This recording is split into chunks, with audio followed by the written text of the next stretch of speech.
In 1994, Yale literary critic Harold Bloom created a massive list of the works he considered the standards of Western literature, beginning with the Bible. In 2016, two overly educated autodidacts, one a professional, the other an interested layman, set out to read every book on the list. Thus was born The Cannonball, a podcast attempt to read every book in Bloom's list and along the way explore the whole notion of a canon to begin with. From Dante's Inferno to Ibsen's Dollhouse, from Don Quixote's Extremadura to Elizabeth Bennet's Hertfordshire, join Daniel and Claude as they provide critical commentary, analysis, and from-the-gut personal reactions for all of the books you are too lazy or hungover to read in undergrad. That's The Cannonball.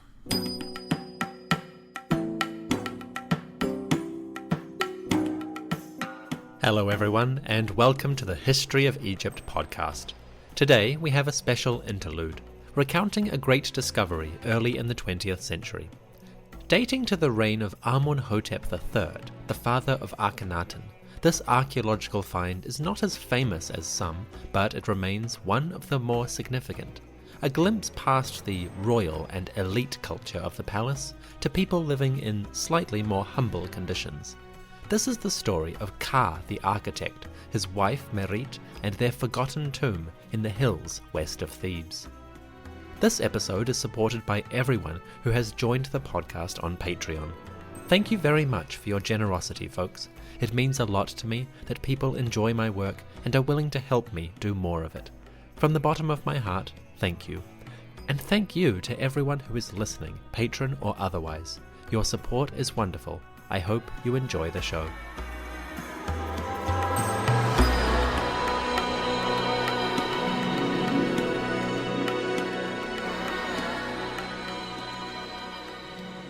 The year was 1906 CE, in the dusty hills west of Luxor, ancient Waset or Thebes. It was mid-February, towards the end of winter, a time when most excavations were winding down and labourers were returning to their fields. Throughout Egypt, the cooler months and the annual flooding of the Nile were coming towards their end. The archaeologists were going home. At least, most of them were. In the dusty hills of Luxor, one team was still digging. They were working on the slopes above Deir el-Medina, the ancient village of the tomb builders, home of the artisans who shaped the fabulous royal graves still being discovered in the Valley of the Kings. On these rocky mounds, a gang of some 200 Egyptian men were scraping sand and turning soil, watched by the stern eye of their foremen. The leaders of this team were named Ernesto Schiaparelli and Arthur Weigall. Both were experienced workers. Schiaparelli was a 50-year-old Italian who had become head of the Egyptian Museum in Turin at a young age. By now, he was well established in the young field of Egyptology. In 1905, just 1 year earlier, Schiaparelli had opened the tomb of Queen Nefertari, easily one of the most beautiful sepulchres ever discovered. Now, he was working the hills of Deir el-Medina, always on the lookout for new antiquities and prestige in the field. Arthur Weigall, meanwhile, was just 26 years old, but already well established. At an early age, he had apprenticed to William Flinders Petrie, easily the foremost archaeological scientist of his day. Weigall had worked at Abydos, then Saqqara, and at the age of just 25, he had been unexpectedly appointed as overseer of antiquities for Upper Egypt. This happened after the previous occupant, one Howard Carter, got fired. Stepping into Carter's shoes, Weigall was a young, enthusiastic, and ascendant man. Weigall was also experiencing a good patch.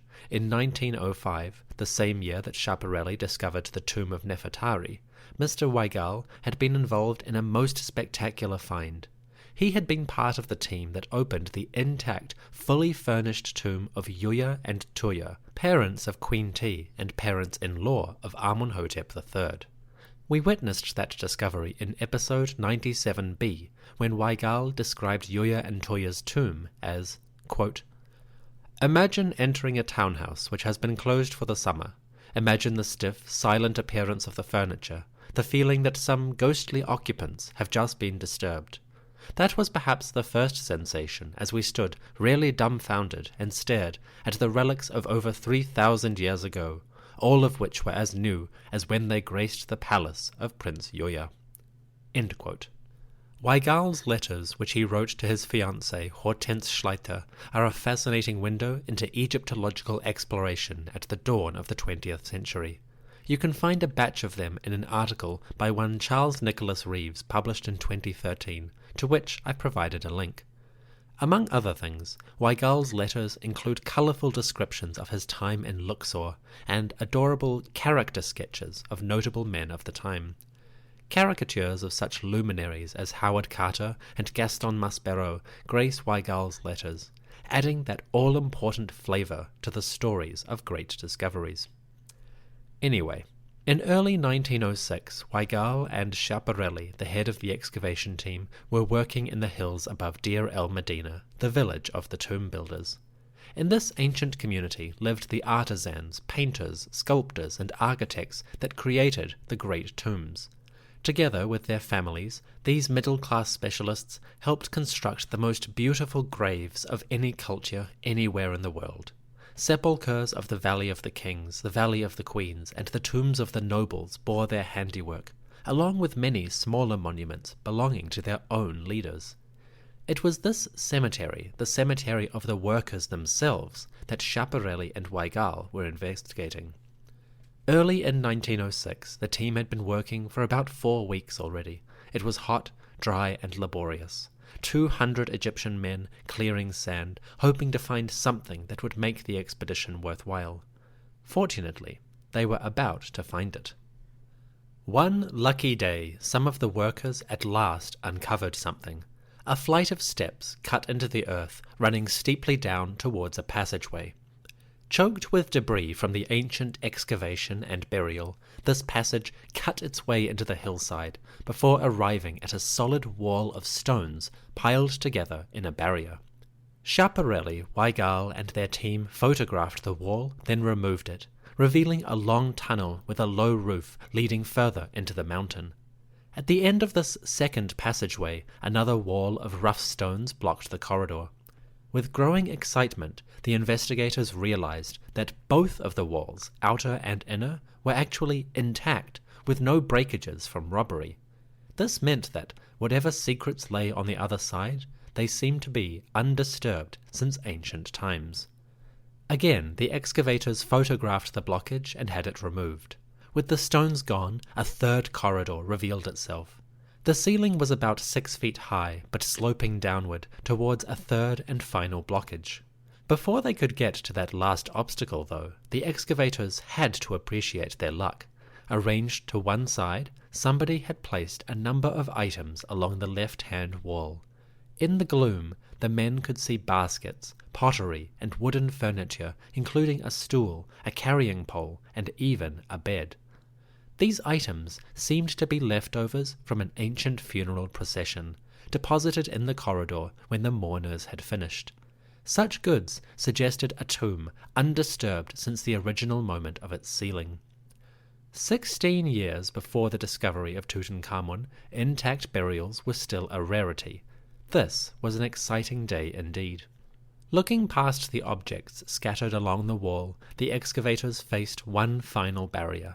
A door made of timber slats arranged vertically presented a unique obstacle.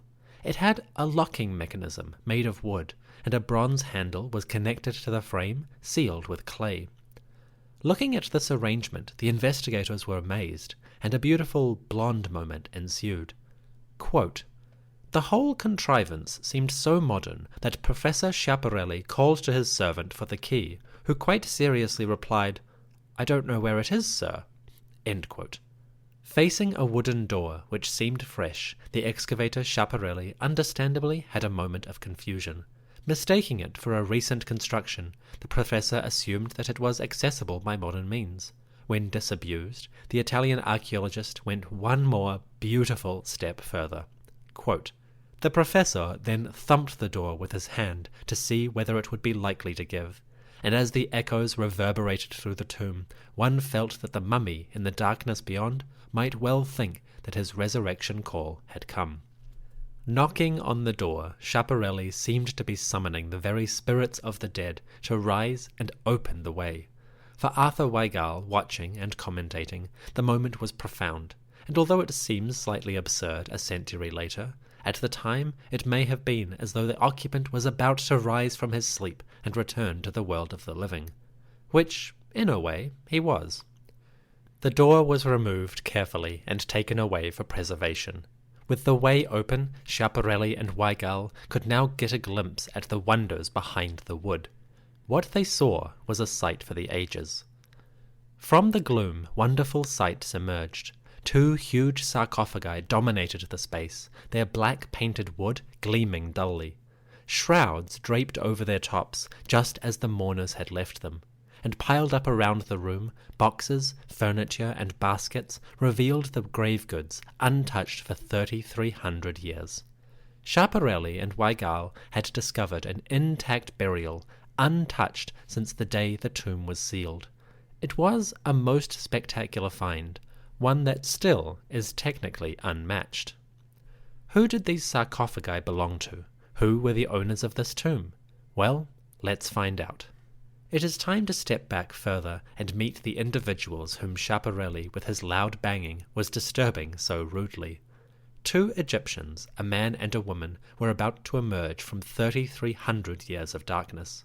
As the knocking echoed through their chamber, a moment of glory had arrived for a man named Kha and a woman named Merit. Let's meet them.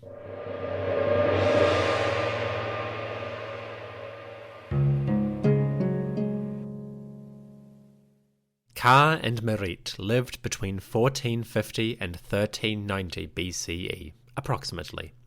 Theirs was the Egypt of late Dynasty 18, an age of empire, trade, artistic prosperity, and an energetic royal household. Kha, the elder of the couple, probably entered this world around 1450 BCE, give or take. He was born in the later years of Thutmose III, warrior pharaoh, and he reached maturity under the majesty of Akheperure Amenhotep II.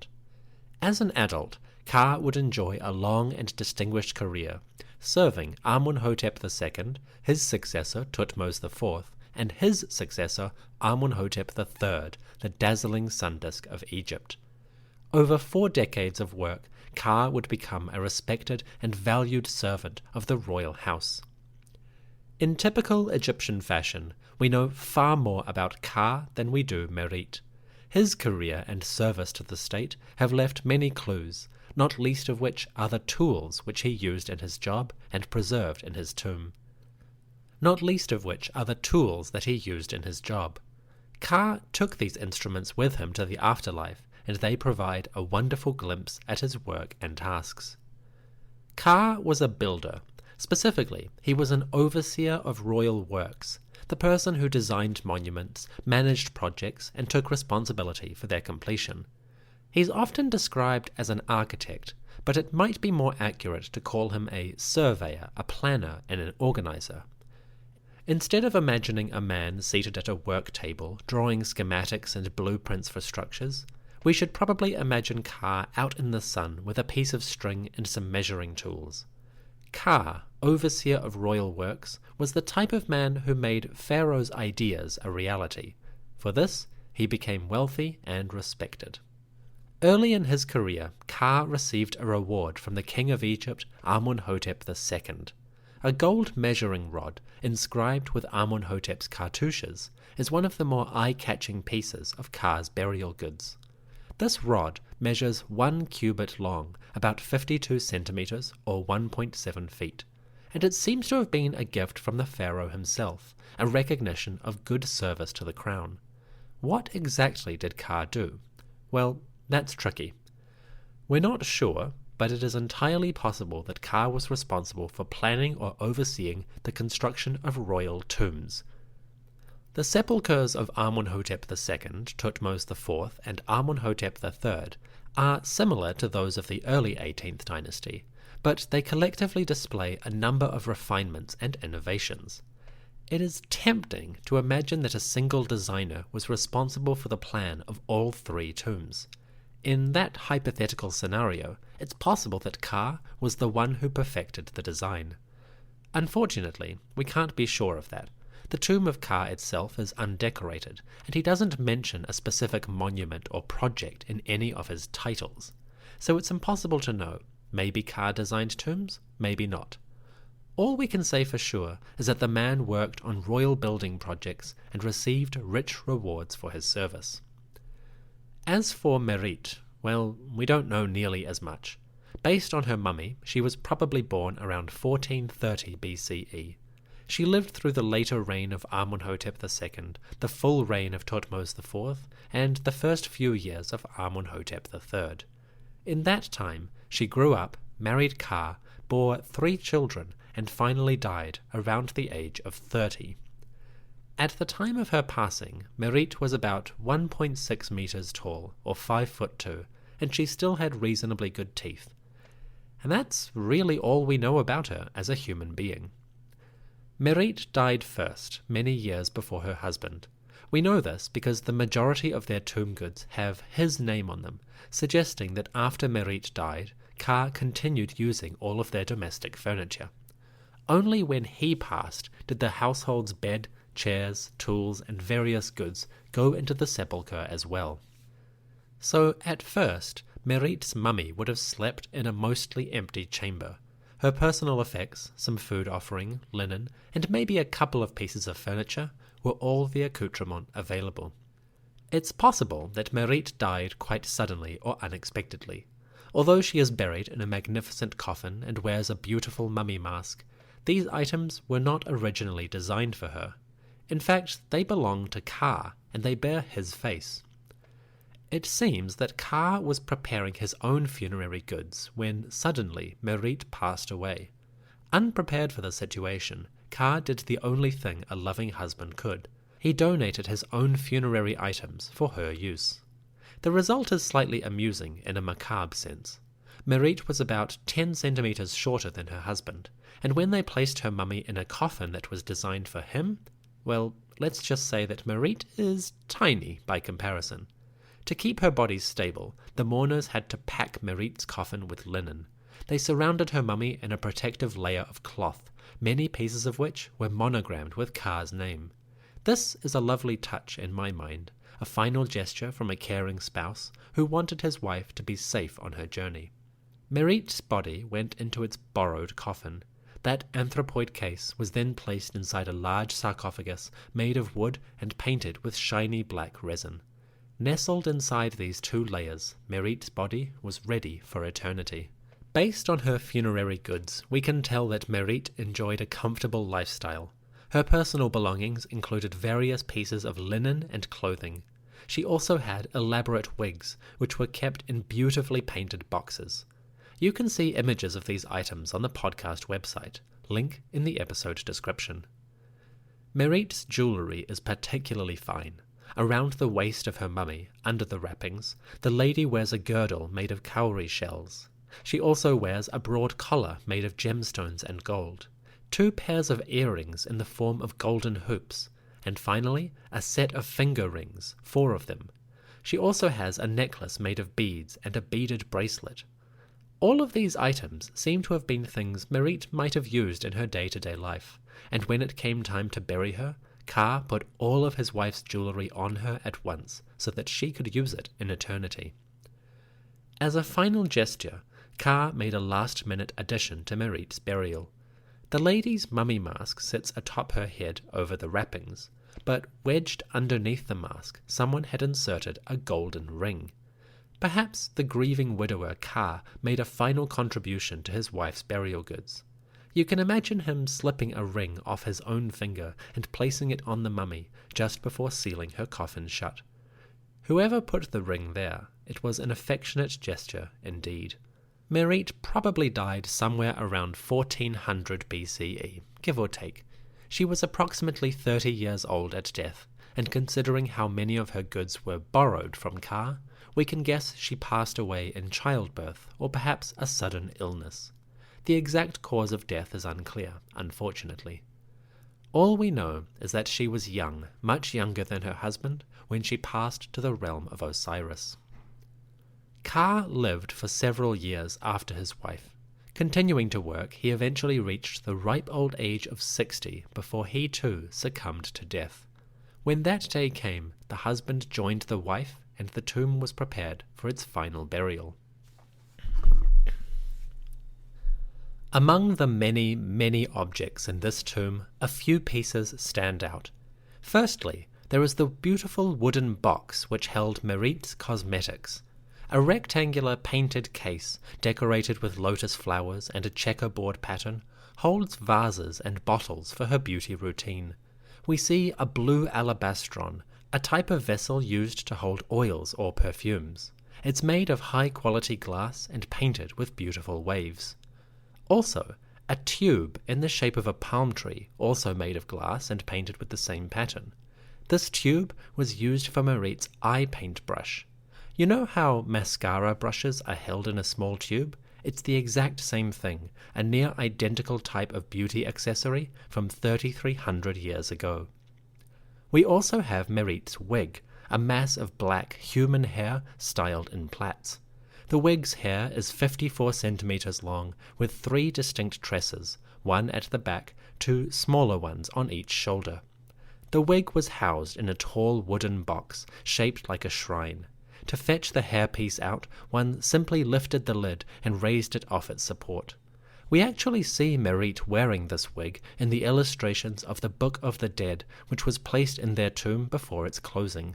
Thanks to that papyrus, we get a wonderful synergy between the physical object and the eternal image of the youthful woman. The tomb also contained Kha and Merit's beds. These are separate pieces, what we would consider single beds today. The beds are made of wood, with a wooden wall at one end of the feet. From this footrest, the bed slopes upward slightly. At the top, a headrest supported the neck. The beds are beautiful, painted white, with feet in the shape of lion's paws. Amusingly, only Merit's bed was actually found in the tomb itself. The bed belonging to Kha was too big for the chamber, and when the mourners sealed the grave shut, they left his bed in the corridor next to the door. That bed was recovered by the excavators and is now in the museum alongside Merit's. One of Kha's chairs is worth mentioning. It's a beautiful piece of painted wood standing about 91 centimeters high. The chair has a straight back and the legs are designed like a lion's. The base of this chair is woven, like one you might find in Egypt today. The back is painted with black and white rectangles with lotus flowers and a spiral pattern on the top. The backrest is bordered in white with a band of black diamonds filling in the space. It is a beautiful piece, probably the pride of Kha's audience room. When preparing the man for his funeral, craftsmen painted a funerary text on the chair, and it was placed in his tomb. When the excavators found this chair, it had a statue standing on top of it. This is a small image of Kha himself, made of wood and painted dark brown. His hair is thick and black, in the Nubian style fashionable at the time. Kha stands with his left foot forward, a traditional pose, and each hand resting on the front of his kilt, traditionally interpreted as a gesture of humility. The statue is designed to show Kha wearing a long robe, but on top someone placed a real shawl made of dried flowers and woven flax. This statue is so beautiful, I've used it for the episode logo. Anyway, the coffins belonging to Kha and Merit are exquisite examples of the craft. They are made of wood with a thin layer of gold to enhance the splendor, giving further hints of the wealth that this couple enjoyed. There are 3 anthropoid coffins, 2 for Kha, 1 for Merit, and these were housed inside rectangular sarcophagi. As I mentioned earlier, Merit's coffin originally belonged to Kha, and her mummy is far too small for the cavity, so Merit's coffin was packed with linen to give her some extra stability. Kha, meanwhile, enjoyed his afterlife in a pair of coffins, one nestled inside the other. On his head, Kha wore a beautiful mask of gilded wood. With a somber expression, almost pensive, Kha's golden visage lay secluded in its tomb until the rediscovery. Next to his coffin, Kha took a full set of his working tools. Wooden pallets with brushes mark his scribal kit. A pair of measuring rods, one of them foldable, were his surveying tools. We also see chisels and an adze made of wood and metal. These are no decorative or symbolic items. The tools in Kha's tomb are the ones he used in life. They are worn, stained, and battered by use, a mark of the builder's efforts in his many years of work. We also have Kha's personal effects, including his sandals and his clothes. We even have his shaving kit, a set of bronze razors with a sharpening stone to help him keep his tools on edge. A set of metal scissors in the shape of a galloping horse complete the kit, and various jars contained ointments that the man might need to stay fresh, groomed, and scented in the next life. My personal favorite from this tomb is the linen comprising Kha's wardrobe. Specifically, we have a whole set of Kha's underwear. 50 triangular loincloths were found in the tomb. They were freshly laundered, thank goodness, but there actually were some dirty ones as well, which the mourners had considerately packed in a separate box by themselves. These loincloths are made of linen, and some of them are quite worn with many holes, so they are Kha's actual clothes, not funerary apparel. The best part, my absolute favourite, is that all of Kha's knickers are labelled, monogrammed, with the owner's name in black stitching. Which is, well, that's just wonderful.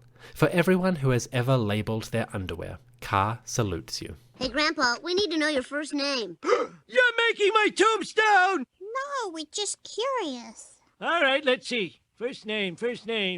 Well, whenever I'm confused, I just check my underwear. It holds the answer to all the important questions.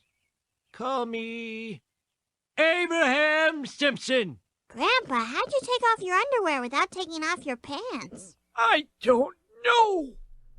Apart from their personal effects, Kha and Merit also went to the afterlife with some truly special items. Firstly, I want to give a shout out to a board game, which Kha and Merit took on their eternal journey. This is the game Senet, ancient Egypt's most famous pastime. The game is well known from art, but only a few physical examples survive. Kha and Merit had a beautiful one. Kha and Merit's Senet is a rectangular box made of wood, about 43 centimeters long. It's quite worn, not pristine, so it's probably one that was used in life. In death, Senet was a serious game. According to one of the spells in the Book of the Dead, a game of Senet was played for the utmost stakes. Whoever won, their soul, or ba, would emerge from the game intact. The loser, well, their fate was not so kind. The Senet board which Kha and Merit took was made of wood and had a wooden drawer which slid out to hold the game pieces. Along one end, hieroglyphs mark the ownership of the box, which actually wasn't Kha and Merit. Curiously, this Senet board seems to have been a gift, perhaps from a family friend. One end of the box shows a family, which is not Kha and Merit's family, who may have been the original owners. My guess is that the owner gifted this Senet to Kha as a parting gift on the occasion of his death, but that's just a guess. It's not clear how this came into the couple's possession. Finally, the pièce de résistance of Kha and Merit's tomb is a long papyrus containing their Book of the Dead. This text, known to the Egyptians as the Book of Going Forth in the Day, was the preeminent funerary text of the late 18th dynasty. While kings went to their afterlife with different scriptures, non-royal individuals with enough wealth might commission a Book of the Dead for their own eternity. Kha and Merit were lucky enough to afford one of these.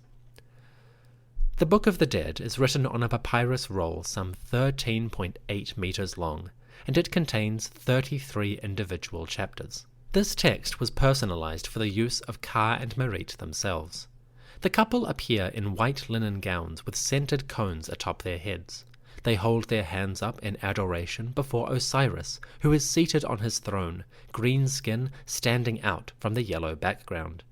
Many of these images are so beautiful that they have become standard reference images for more popular guidebooks to Egyptian religion. If you see a picture of the Book of the Dead in any general text, there's a reasonably good chance it's from Kha and Merit. When Kha died, he was buried in the tomb alongside his wife. The mourners then sealed the grave, locked the door, and buried the entrance.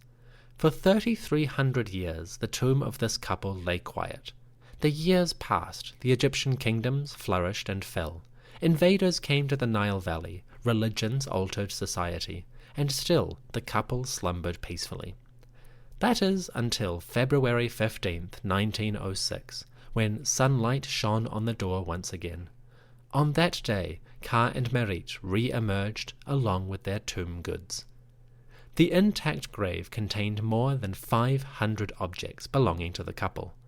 Almost all of these goods were transferred out of Egypt to the Egyptian Museum in Turin, Italy. They remain there today in their own exhibition.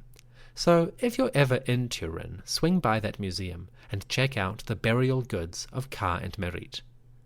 By the by, the mummies of Kha and Merit remain in their original wrappings.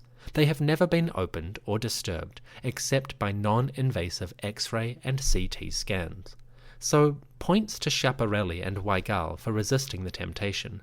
Kha and Merit slumber on in their protective shrouds, their faces unseen since the mourners sealed them away.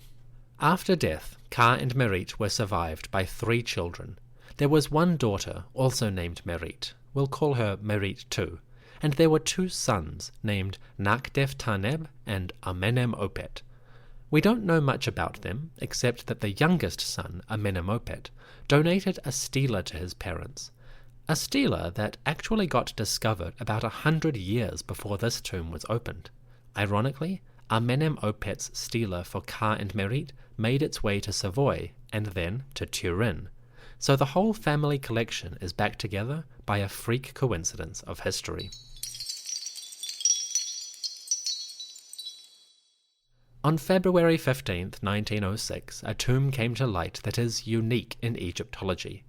This burial hall was 100% intact, untouched since the day it was sealed. For comparison, even the tombs of Tutankhamun and Yuya and Tuya had been disturbed at least once before they disappeared into history. So, if those famous tombs are 99% complete, the tomb of Kha and Merit is the only one, so far, that is 100%.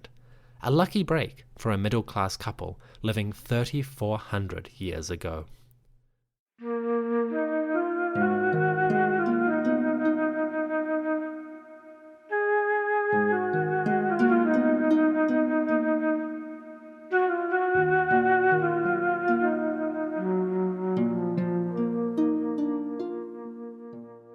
Hello everyone, Dominic here, with a small extra bit of material related to this episode. I noted earlier that the Book of the Dead belonging to Kha and Merit shows the couple standing before Osiris. They wear white linen robes, and atop their heads there are centered cones of a type we often see in Egyptian tombs. For as long as Egyptology has been a science, archaeologists have noticed these cones in the artwork of various burials. But no physical example of such cones has ever come to light. That is, until now. In December 2019, archaeologists working at the city of Amarna, Akhenaten city, announced the discovery of funerary cones in a cemetery. 2 skeletons emerged from a cemetery in the eastern part of Amarna. One belonged to a woman who had died between 20 and 29 years of age. The other belonged to a young person of unknown sex, who was about 15 to 20 when he or she died. These individuals both went to their graves with small cones made of beeswax atop their heads. The cones are small, about 8 centimeters long or 3.1 inches, and they were stuck to the top of these people's hair. Suffice to say, this was an exciting discovery, the first physical example of these cones yet found. Unfortunately, the discovery raises many questions. Traditionally, Egyptologists assumed that these cones were intended to melt and provide a lovely scent for the person who was wearing the item. Unfortunately, these particular examples don't seem to have any perfume qualities, so we're still not sure exactly what they're used for. Obviously, this is only a preliminary report. Further analysis is necessary, and it may be some time before the full conclusions are published in an academic journal. Nevertheless, it's an exciting find, and it provides a wonderful connection with the art that we see in Kha and Merit's Book of the Dead. That's all from me. I'll be back soon. Enjoy your holiday break, and the History of Egypt podcast will return very shortly. Thanks.